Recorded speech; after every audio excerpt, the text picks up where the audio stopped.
అందరికీ నా హృదయపూర్వక నమస్కారాలు. ఈరోజు ప్రత్యేకించి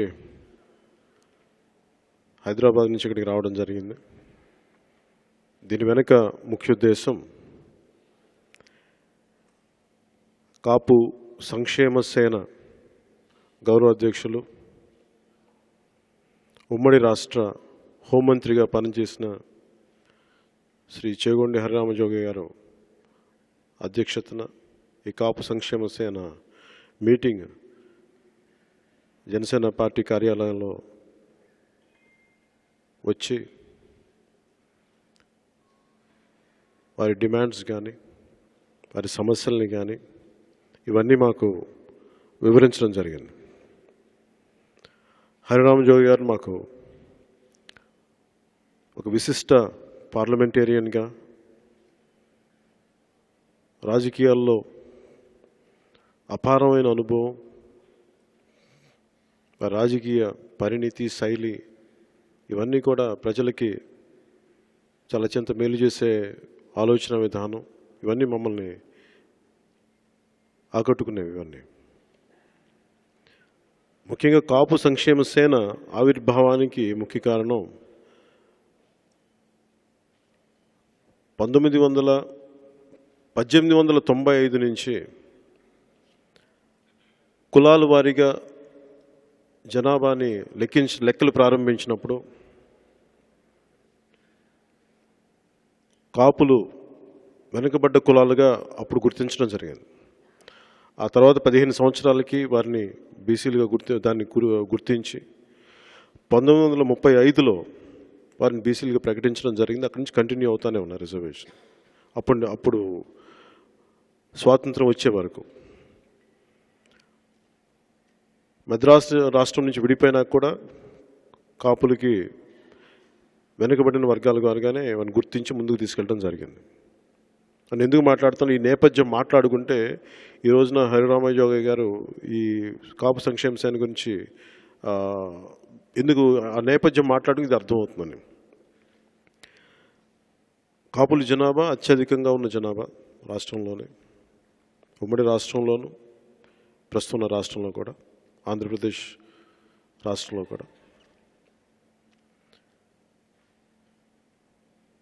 గత చరిత్ర తీసుకుంటే బ్రిటిష్ కాలం నుంచి కూడా ఇప్పటి వరకు వారు మాకు తెలియజేసింది, కాపులను ఎప్పుడూ విభజించి పాలించి ఎంతసేపు వారిని దేహి అనుకునే పరిస్థితి తప్ప వారి సంఖ్యాబలాన్ని, అధికారాన్ని శాసించే స్థాయిలో ఉండాల్సిన వాళ్ళు యాచించే స్థాయిలో పరిస్థితుల్లో పెట్టేశారు. రాజ్యాన్ని శాసించే శక్తులు కావచ్చు, చట్టాలని చెప్పు చేతుల్లో పెట్టుకునే వ్యక్తులు కావచ్చు, పేర్లు ఏదైతేనే అన్యాయం నిరంతరంగా సాగుతూనే ఉంది. ఇది ఒక్క కాపు కులాలకనే కాదు, 1959లో నాకు గుర్తుంది రాసిన పుస్తకం, సోషలిస్ట్ నాయకులు నాకెంతో ఇష్టమైన శ్రీ రామ్ మనోహర్ లోహియా గారు రాసిన పుస్తకం కాస్ట్ ఇన్ ఇండియా, భారతదేశంలోని కులాలు అన్న దాంట్లో పుస్తకంలో ప్రత్యేకించి ఉమ్మడి ఆంధ్రప్రదేశ్ మీద ఆయన రాసిన పుస్తకం 2-3 పేజీల్లో కాపులు మిగతా వెనుకబడ్డ కులాల గురించి ప్రస్తావన ఉంటుంది. ఆ ప్రస్తావనలో ముఖ్యంగా ఆయన లేవనెత్తింది కేవలం అధికారం కొంతమంది చెప్పు చేతుల్లోకి వెళ్ళిపోతుంది. అత్యధిక సంఖ్యాబలం ఉన్న కులాలైన కాపులు కానీ, యాదవులు కానీ, గౌడలు కానీ, దళితులు కానీ, మిగతా వెనుకబడ్డ బీసీ కులాలన్నీ కానీ కలిపి ఇవి అధికారానికి దూరంగా ఉన్నాయి. వీటిని విముక్తపరచగలిగేది ముందుగా కాపులు కానీ పొలిటికల్ ఎంపవర్మెంట్ సాధించగలిగితే మిగతా కులాలని అన్నింటినీ ఈ రాజకీయంగా ఈ వ్యక్తుల్ని యాచించే స్థాయి నుంచి శాసించే స్థాయికి వస్తారనేది ఆయన 1959లో రామ్ మనోహర్ లోహియా గారు ఉద్ఘాటించింది. ఈరోజుకి పరిస్థితి చూస్తే ఇంత సంఖ్యాబలం ఉండి కాపు కులాలు ముఖ్యంగా బ్రిటిష్ టైంలో కానీ తర్వాత వరుస క్రమంలో 65 వరకు తూర్పు కాపులుగా విడగొట్టేశారు, మున్నూరు కాపులుగా విడగొట్టేశారు. అంటే కొంతమందికి బీసీ స్టేటస్లు ఇచ్చి కొంతమందికి ఇవ్వకపోవటం. అంటే ఈ రోజున రిజర్వేషన్ అనేది ఎందుకు నడుస్తుంది అని అంటే, మన భారతదేశంలో రిజర్వేషన్ అనేది అర్థం చేసుకోవాలంటే కుల వ్యవస్థ మన దేశంలోనే ఉంది, ఇంకెక్కడ ప్రపంచంలో ఇంకెక్కడా లేదు. అత్యంత వెనుకబాటుతనం, సామాజిక వెనుకబాటుతనం, ఆర్థిక వెనుకబాటుతనం, రాజకీయంగా స్థానం లేకపోవటం. అంటే వాళ్ళకి ఏ బెనిఫిట్ కావాలో రాజకీయాల్లో స్థానం లేనప్పుడు చెప్పుకోలేని పరిస్థితి, ఎంతసేపు యాచించే పరిస్థితి. సో రకరకాలుగా బ్రిటిష్ వారి నుంచి ప్రారంభమైంది ఈ రోజు దాకా అందరినీ వీరిని ముఖ్యంగా ఈ కాపు సమూహాలని, కాపు బలిజ తెలగ వంటలి సమూహాలని ఎంతసేపు యాచించే స్థాయిలో పెట్టేశారు. ఇది ఎక్కడో ఈ పరిస్థితి మారాలి. ఇంకా సంక్షేమం కోసం కొట్టుకోవడం, ఇంకా సంక్షేమం కోసం అడగటం. ఇందాక వరుసగా హరిరామజోగి గారు మాకు ఇచ్చిన ఈ మెమరాండంలో చూస్తూ ఉంటే కాపు నేస్తం, కాపు మహిళా నేస్తం అని చెప్పి జగన్ రెడ్డి గారు ఇచ్చింది చూస్తే దాదాపు 40 లక్షల మంది కాపు మహిళలకు వెళ్ళాల్సిన బెనిఫిట్ కేవలం 2.5 లక్షలకే వెళ్ళింది అనేది అర్థమైంది. అలాగే తుని దుర్ఘటనలో ఆ రోజున సమాంతరంగా మిగతా జిల్లాల్లో కూడా వారికి సాలిడారిటీ ప్రకటించడం కోసం ఆ పోరాటానికి మిగతా జిల్లాల్లో కూడా పోరాటం చేస్తే వారి మీద కూడా కేసులు పెట్టారు. జగన్ రెడ్డి గారి ప్రభుత్వం తుని దుర్ఘటనలో కేసులు పెట్టిన వాళ్ళని బయటికి తీసుకొచ్చారు, కానీ వారికి సాలిడారిటీ ప్రకటించడం కోసం మిగతా జిల్లాల వాళ్ళ మీద పెట్టిన కేసులు యథాతథంగానే ఉన్నాయి. అవి కూడా తీసేయాలని ఒక ప్రధానమైన డిమాండ్. అలాగే కాపు విద్యార్థులకి కొంత స్కాలర్షిప్స్ ఇచ్చే పరిస్థితిలో కూడా, ఉదాహరణకు విదేశాలు వెళ్ళే విద్యార్థులకి స్కాలర్షిప్లు 10 లక్షలు ఇవ్వాల్సింది ఉంటే కేవలం అది 5 లక్షలకి పరిమితం చేసి అది కూడా అస్తవ్యస్తంగా ఉన్నదనేది మాకు దృష్టిలో ఇప్పుడే వాళ్ళు ఇచ్చిన మెమరాండంలో కూడా ఉంది. ఇలా 1 కాదు 2 కాదు, ఒక నిరంతరంగా చాలా వరుస ఈ పరిస్థితి చూస్తూ ఉంటే అందరూ మాట్లాడుతుంది వీటన్నిటికీ నేను వారికి ఒకటే తెలియజేశాను. నేను ఒక కులానికో, ఒక మతానికో, ఒక ప్రాంతానికో పరిమితం అయ్యే వ్యక్తిని కాదు. అది సంపూర్ణంగా అర్థం చేసుకున్నారు.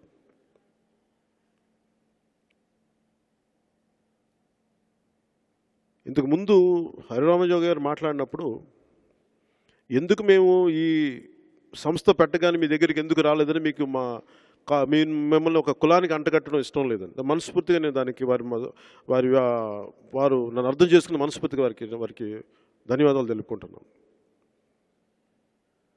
నా తల్లి బలిజ కులాన్ని వెనకబడ్డ బలిజ కులానికి చెందిన వ్యక్తి అయినా, కాపు కులానికి చెందిన వ్యక్తి అయినా మా నాన్నగారు, నేను ఏ రోజు కులాన్ని దాటే చూశాను, ప్రపంచాన్ని, మానవత్వాన్ని చూశాను తప్ప కులంగా చూడలే. కానీ భారతదేశంలో పుట్టి సమాజాన్ని అర్థం చేసుకునే వ్యక్తిగా కులాల్లోని అసమానతల్ని, అలాగే నేను వచ్చిన ఈ కులాల్లో ఉండే వెనుకబాటుతనాన్ని,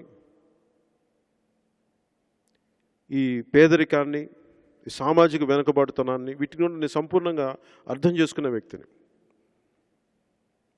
సహజంగా ఇలా మాట్లాడడానికి చాలామంది భయపడతారు, ఎందుకంటే కూర్చోబెట్టి ఒక కులానికి అంటగట్టేస్తారు. నాకు ఆ భయం లేదు. నా మనసులో మానవత్వం ఉంది, కానీ కులం అనేది నా ఒక్క కులానికి నేను చేసుకోవాలి అన్న ఆలోచన లేనివాడిని. నేను అందరూ బాగుండాలని కోరుకునేవాడిని.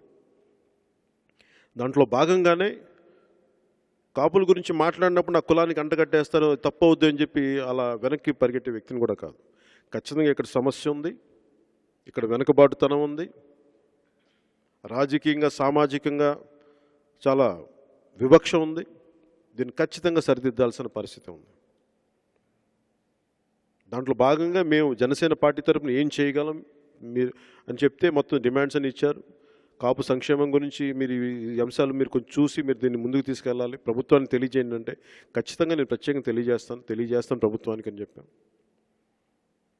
అలాగే జనసేన పార్టీ తరపు నుంచి కూడా సంపూర్ణమైన మద్దతు మీ సమస్యలకి కాపు తెగలు కాపు కులాల్లో ఉన్న సమస్యలకి, అసమానతలకి, పేదరికానికి, వెనుకబాటుతనానికి ఖచ్చితంగా దీన్ని మేము జనసేన పార్టీ తరఫు నుంచి ముందుకు తీసుకెళ్తాం.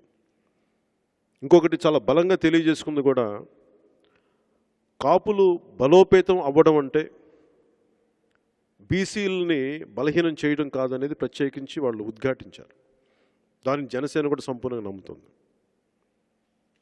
ఒకరు బలపడటం అంటే ఇంకొకరు బలహీనం అవ్వటం అని కాదు, వారికి రావాల్సిన హక్కుల్ని వాళ్ళు తిరిగి తెచ్చుకోవటం అనేది. ఇన్ని 7 దశాబ్దాలుగా ఇంతమంది నాయకులు ఉండి కూడా ఇంకా యాచించే స్థాయిలో ఉండటం నిజంగా చాలా బాధాకరం. ఒక ఉద్యమాన్ని నిర్మించేటప్పుడు చాలా కష్టాలు, చాలా ఇబ్బందులు ఉంటాయి. ఒక సమూహం బయటకు వచ్చినప్పుడు, ఒక పెద్ద సమూహం బయటకు వచ్చినప్పుడు దాంట్లో ఆక్రోశం ఉంటుంది, ఆవేదన ఉంటుంది. అవి ఒక్కోసారి ఆవేశం కింద మారిపోయి తుని లాంటి దుర్ఘటన జరిగే పరిస్థితులు ఉంటాయి. ఒక న్యాయ పోరాటం ప్రారంభించినప్పుడు ఆ రోజున ఆ దుర్ఘటన వల్ల తిరిగి ముందుకు తీసుకురాలేని పరిస్థితుల్లో, అటు ఇటు కాకుండా ఉన్న పరిస్థితుల్లో కాపు నాయకులుగా చాలా కాలం కాపు రిజర్వేషన్ పోరాటాన్ని ముందుకు తీసుకెళ్లిన శ్రీ ముద్రగడ పద్మనాభం గారు కూడా నేను ఈ బరువుని, ఈ బాధ్యతను తప్పుకున్నానని పక్కకి వెళ్ళిపోయినప్పుడు, ఈ రోజున సీనియర్ పార్లమెంటేరియన్గా ఉండి ఒకప్పుడు 84 ఏళ్ల వయసులో ఇవన్నీ నాకు ఎందుకు అని చెప్పి లోపల కూర్చోవచ్చు. ఆరోగ్యం బాగలేకపోయినా ఆయనకున్న అపారమైన రాజకీయ పరిజ్ఞానాన్ని, అనుభవాన్ని సమాజానికి, కాపు కులానికి అండగా నిలబడినందుకు, హరిరామజ గారు వచ్చినందుకు, ఈ సంక్షేమాన్ని కాపుల్లో ఉన్న అన్ని పేదలందరికీ ఇది ముందుకెళ్ళాలి అనేది మనస్ఫూర్తిగా వారి అనుభవంతో దీన్ని తీసుకెళ్తున్నందుకు మనస్ఫూర్తిగా వారి మేము ధన్యవాదాలు తెలుపుకుంటా ఉన్నాం. భవిష్యత్తులో కాపు సంక్షేమ సేనకి ఎలాంటి అవసరాలు ఉన్నా కానీ, ఎలాంటి పరిస్థితి డిమాండ్స్, న్యాయపరమైన డిమాండ్స్ ఉన్నా ఖచ్చితంగా వాటిని ముందుకు తీసుకెళ్తాం. ఖచ్చితంగా ప్రభుత్వం దృష్టికి తీసుకెళ్తాం. అలాగే యాచించే స్థాయి నుంచి శాసించే స్థాయికి వెళ్ళాలని మనస్ఫూర్తిగా నేను కోరుకుంటా ఉన్నాను. రామ్మనోహర్ లోహియా గారు చెప్పినట్టుగా ఇప్పుడున్న, అంటే మేము మాట్లాడుతున్నప్పుడు ప్రత్యేకించి ఈ సోషల్ ఎంపవర్మెంట్ జరగాలి అంటే అన్ని కులాలకి సమానమైన ప్రాతినిధ్యం ఉండాలి. దామాషా పద్ధతులని మాట్లాడి ఎంతవరకు జరుగుద్దో, ఒక్కసారి పొలిటికల్ మార్పులు రావు, కానీ రాజకీయ మార్పులు ఒక్కసారిగా జరగవు, కానీ అంచెలంచెలుగానే జరుగుద్ది. దాంట్లో భాగంగానే వారికి నేను తెలియజేసింది కూడా, విపరీతమైన అలజడులకు లోనవ్వకుండా ఒక స్థిరంగా, ఒక క్రమ పద్ధతిలో కాపులు ఉద్యమాన్ని ముందుకు తీసుకెళ్ళగలిగితే, వీరు కనుక ఎంపవర్మెంట్ సాధించగలిగితే, పొలిటికల్ ఎంపవర్మెంట్ సాధించగలిగితే, మిమ్మల్ని చూసి వెనుకబడిన యాదవ కులాలు కానీ, గౌడ కులాలు కానీ, మిగతా అనేక వెనుకబడ్డ అన్ని కులాలు కూడా మీరు దారి వేసిన వాళ్ళు అవుతారు. ఏదైతే సామాజిక న్యాయం కోరుకుంటున్నారో అది ఈ రోజున మీరు బలమైన దారి వేసుకెళ్తే మిగతా వాళ్ళకు కూడా ఆ విముక్తి చేసిన వాళ్ళు అవుతారు. చిరకాలంగా పూలే, నారాయణ్ గురు, సాహు మహారాజ్, అంబేద్కర్ గారు కళలు మీరు నెరవేర్చిన వాళ్ళు అవుతారు. ఈ రోజున మీరు చేస్తున్నది కాపు సంక్షేమం అనేది, నేను మనస్ఫూర్తి కేవలం కాపుల కోసం మీరు చేస్తున్నారు అనుకోవట్లే, అన్ని అణగారిన వర్గాల కోసం మీరు ముందుకు తీసుకెళ్తానని మనస్ఫూర్తిగా నేను నమ్ముతున్నాను.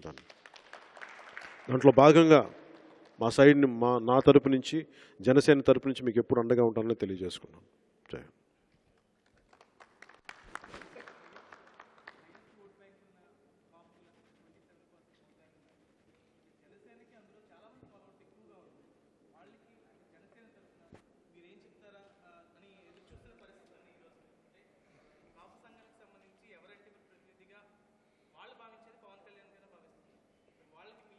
అంటే నేను అంటే మీ దృష్టికి నేను కేవలం హరిరామజు గారు చెప్పినట్టుగా నేను ఒక కులానికి నేను ప్రతినిధిని కాదు, మీరు అర్థం చేసుకోవాలి.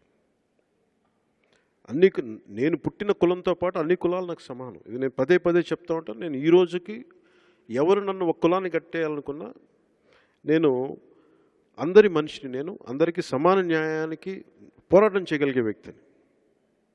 అది ఉద్దానంలో ఒక కిడ్నీ సమస్య కానివ్వండి, లేదంటే అమరావతిలో రైతుల కోసం ఉండే ఒక దళిత రైతుల కోసం చేసే వ్యక్తిని, ఆ వ్యక్తిని ఈ వ్యక్తి అన్నీ ఒకటే నేను. ఎందుకంటే నా కులం ఒకటి ఎక్కువ కాదు, ఇంకో మిగతా కులాలు తక్కువ, అన్ని కులాలు సమానమే. అందుకని ప్రత్యేకించి నా వైపే చూస్తున్నారు నేను అనుకోవట్లేదు. నాలో చూస్తున్న కేవలం నేను ఒక కులం వ్యక్తిగా చూడట్లేదు. వారి భావజాలాన్ని, వారిలో ఉన్న ఆక్రోశాన్ని, ఆవేదనని నేను బలంగా ముందుకు తీసుకెళ్ళను. దాంట్లో భాగంగా నేను చూస్తాను తప్ప నేను కేవలం మీరన్న అంశం ఒక్కటే ఉండదు దాంట్లో. అది నా ఉద్దేశం.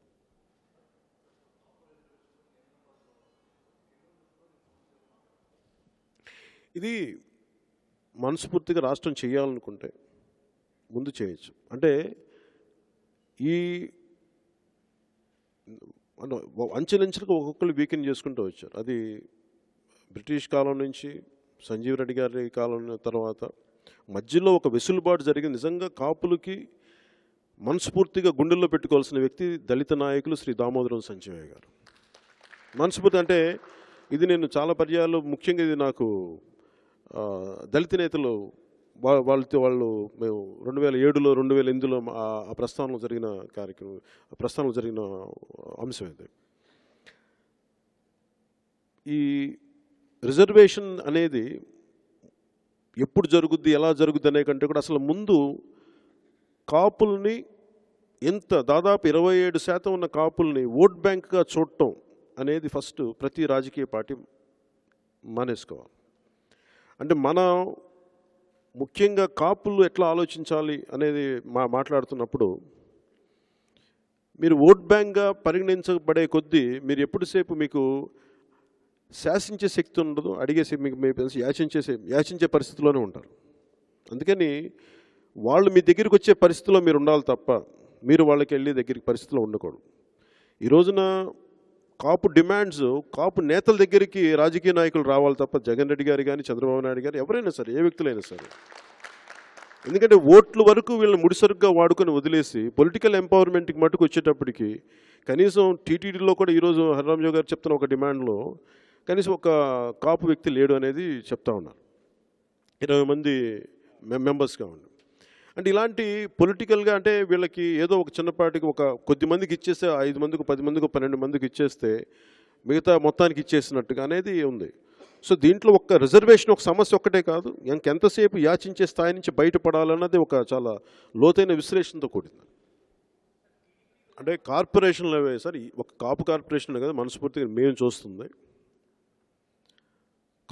కార్పొరేషన్లు అనేవి స్థాయిలాలు sir. It is more for political employment.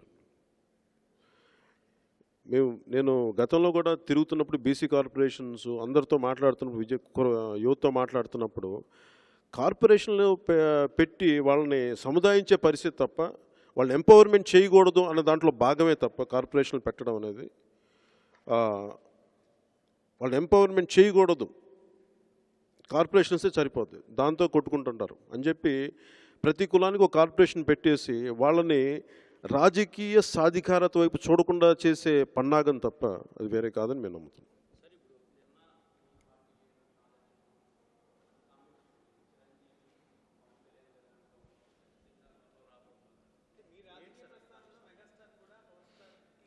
అంటే మీరు అర్థం చేసుకోవాల్సింది, ఈ పొలిటికల్ జర్నీ ప్రజారాజ్యం ప్రారంభించినప్పుడు మీరు అర్థం చేసుకోవాల్సింది, నేను మొదటి స్థాపించిన ఫౌండర్ మెంబర్స్లో నేను ఒకడిని. చిరంజీవి గారికి ఎప్పుడు నా మేలు కోరే వ్యక్తి ఆయన, అందులో రెండో మాట లేదు. అలాగే ఆయన రాజకీయ అభిప్రాయాన్ని సంపూర్ణంగా గౌరవిస్తాను. మనోహర్ గారు చెప్పింది ఆయన సంపూర్ణ నైతిక మధ్యలో ఒక తమ్ముడిగా ఆయన నేను ఎప్పుడు విజయం సాధించాలని కోరుకుంటారు తప్ప అపజయం సాధించాలని కోరుకోరు ఆయన. దాంట్లో భాగంగా చెప్పింది, దాన్ని అలాగే చూడాలి. అది ఈ రోజుని చెప్పలేను సార్, పరిస్థితులు ఎలా ఉంటాయనే చెప్పలేము. అది చిరంజీవి గారి అభిప్రాయం, అది నా అభిప్రాయం కాదు. నేను చెప్పగలిగేది ఏంటంటే మనస్ఫూర్తిగా ఆయన నా విజయాన్ని ఆకాంక్షించే వ్యక్తి, నా బాగుని ఆకాంక్షించే వ్యక్తి, తద్వారా ప్రజలు బాగుండాలని ఆకాంక్షించే వ్యక్తి తప్ప అది ఎట్లా ఉంటుందో నాకు తెలియదు. యాజ్ మనస్ఫూర్తిగా అందరూ బాగుని కోరుకునే వ్యక్తి అంతే.